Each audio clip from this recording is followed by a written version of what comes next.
I was very depressed. Being a super active person, not having it anymore, I'd given up hope at one point. I used to be a United States Navy explosive ordnance disposal technician, and I did that for about 9 years. I suffered some pretty significant spine injuries while I was on active duty. I had a buddy of mine jump off my shoulders, get over a wall, and not knowing at the time, all I know is I dropped my knees. I'm like, oh my God, this hurts. So I got back up and we continued on with the op. And all this hanging on my neck, my back, and I've got, 60 pounds of water and explosives and food on my back, and I've got body armor and ammo. Anyways, all this, and I just remember pain. So I continued to operate with these guys with herniated disc at T5, T6. I just sat there, gritted my teeth, and I did it. And that kind of sums up a lot of why I'm messed up, is because I was stubborn and I was stupid, and I didn't ask for help when I probably should have. January 3rd, 2011 is when my left leg stopped working properly. I had to crawl to take a piss. I was stuck in a recliner for a majority of that year. I lived in some really significant pain levels with everything that was going on with my spine at the time. So they're going to give you anti-inflammatories, muscle relaxers, and painkillers. And each one of those, when you start taking them long enough and high enough doses, are going to lead to side effects, and they're going to give you more pills. So I think at one point I was up to like 13 basically end-of-life medications. You don't give this to a guy who's 30 years old. You give this to somebody who's old and decrepit and just trying to maintain a quality of life. I was never an addict, but to deal with the pain, it was either that or suffer. And the suffering wasn't alleviated that much by these things at this point.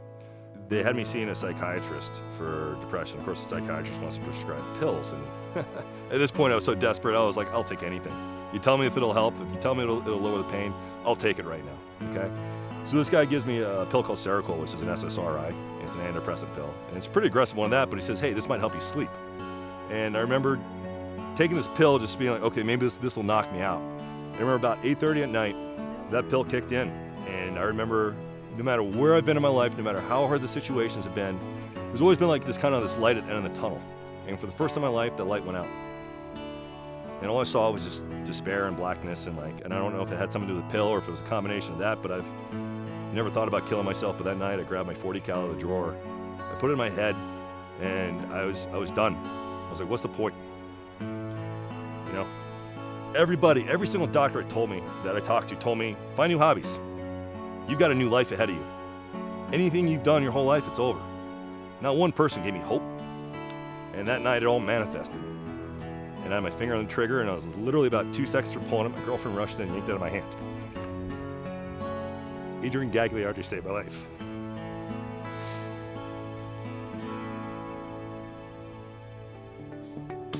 For me, it was a lot of my own personal research, trying to figure out how do we interrupt this pain inflammation cycle, and that's one of the hardest things I think it is for doctors to diagnose and treat, is how do we stop inflammation, which leads to pain, and how do we stop pain without leading to more inflammation. It's a pretty vicious cycle, and I think definitely a challenge. So figuring out how to achieve this on my own without relying on narcotics or muscle relaxers really led me to a couple years of reading and research and trying to figure out what would work for my body. September 2012 was the first day that I went back into a gym and actually lifted weights, something that everybody told me was impossible. I'll never forget that first day I got on a flat bench and put a 25 in each side, and that was as much as I could do for 6 reps. You want to talk about an ego check? You're a grown man, especially a guy who used to bench I don't know what it was, 300. I was used to repping 300. And so I'm doing 95 pounds. Let me tell you this, it's really easy to quit at that point. It's really easy to find an excuse. You go, you know what? I'm just gonna go home now. This is embarrassing. And I grabbed little 10-pound dumbbells, and I grabbed that. And no lie, I was doing body pump with a bunch of gray hairs. I'm in there with a plastic bar and these little plastic dumbbell things, weights. And I'm sitting there and I'm doing all this stuff with, basically 60-year-olds. And they're cheering me on, which was cool, man. And they could see that I was hurting. They knew I was in pain. And they knew that something had obviously happened to me, because I was skinny, I was out of shape, And that's where it all started, body pump. From that point on, I made sure that every day I go to the gym, every day. And if I miss it, I feel it in my back. I currently have 2 ribs out, my top left one, and my, I think about 4 or 5 down the right side. It's fun to breathe right now. These are the kind of things that a lot of people would just break over. Dan's like, well, I can't feel my left foot. And then he'll be like, well, I'm still gonna go work out. I'm still going to the gym. I'm just gonna push through it. So it's pretty cool. It's pretty cool to watch. It makes it makes my excuses a lot less valid. I gotta tell you, my girlfriend Angie has been an amazing inspirational source. She's kind of a badass. I mean, this girl's got over 1,000 skydives and used to race street bikes, you know, so we've got that kind of compatible adrenaline junkie side of us where we both like to push the envelope a little bit. I have been told I am relentless and stubborn, and I have met my equal in both departments.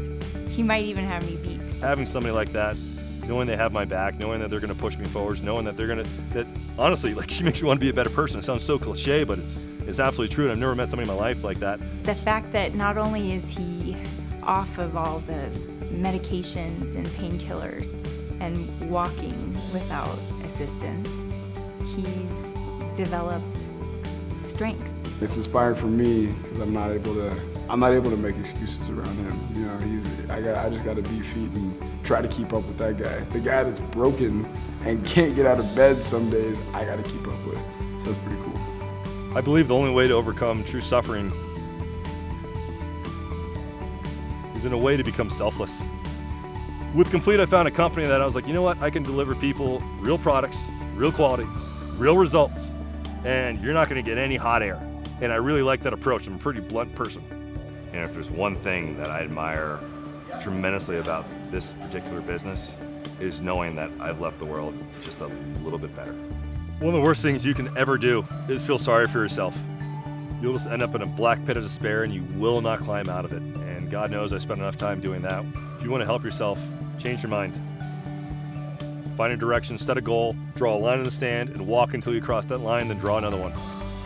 And keep moving forwards. I hope out of this that there's at least one veteran out there who's struggling with either transitioning from a war mindset or who's struggling with depression, PTSD, suicidal thoughts. I hope just one of them will see this.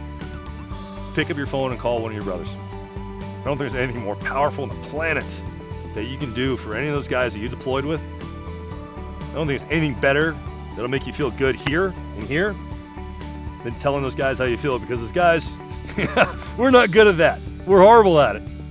But you know what? Make it a point to do it. Call one of your brothers today.